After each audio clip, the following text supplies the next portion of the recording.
As we move through the 40 days of kindness in our school, through the month of Elul and in the build-up to Rosh Hashanah, the High Holy Days, it's an opportunity to reflect on the big picture. Rosh Hashanah is a time for introspection for ourselves and for our community, to think about where we are from a bird's eye view.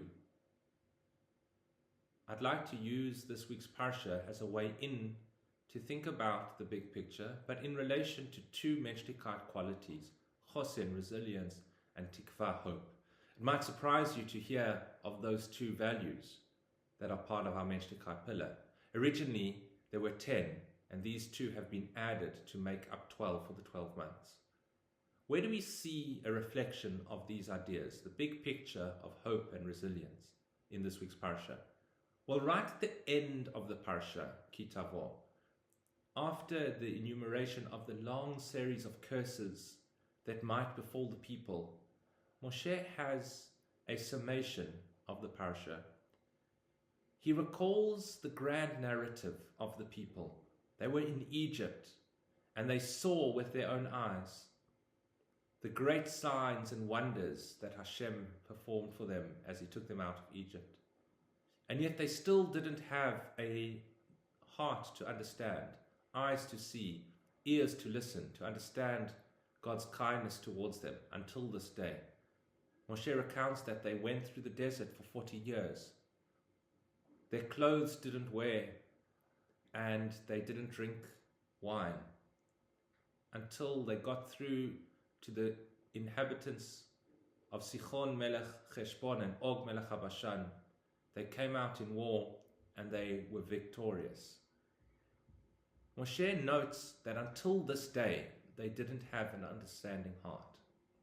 What changed on this day that they did get an understanding heart? This is a question asked by the commentators. And Rashi shares a very interesting insight, which is not clear exactly where he gets it from. He says, I heard. Rashi doesn't quote a source. I heard that it was on this day that things changed, because the people came to Moshe and said, we want our portion in the Torah. We don't want you to treat it as your own. We want it for ourselves. And Moshe heard them and said, this complaint is a worthy complaint. This accusation is a worthy accusation. It is showing that you value the Torah, and it's showing that something has tangibly shifted in this moment. I'd like to reflect on this for a moment and think about the big picture. You know, sometimes in our day-to-day toil, we don't see the progress that we are making.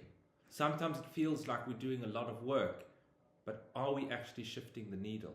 And Moshe, in the context of recounting the whole story, going back 40 years to Egypt, to the leaving of Egypt, to the trials and the travails of the desert, and their victorious war against Sichon and Og, notes that when you look at it in that light, you can see how far the people have come. You can see in the mirror what has actually been going on. And while in the moment progress did not seem to be being made, actually it was moving. And I think that that's important for us to hold on to hope.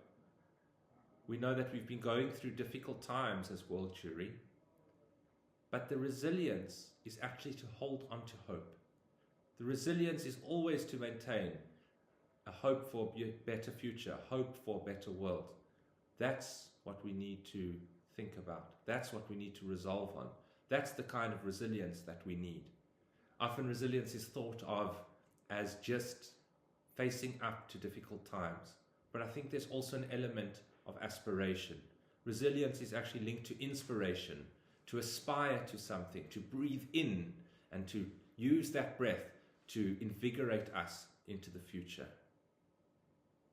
I wish you all Shabbat Shalom.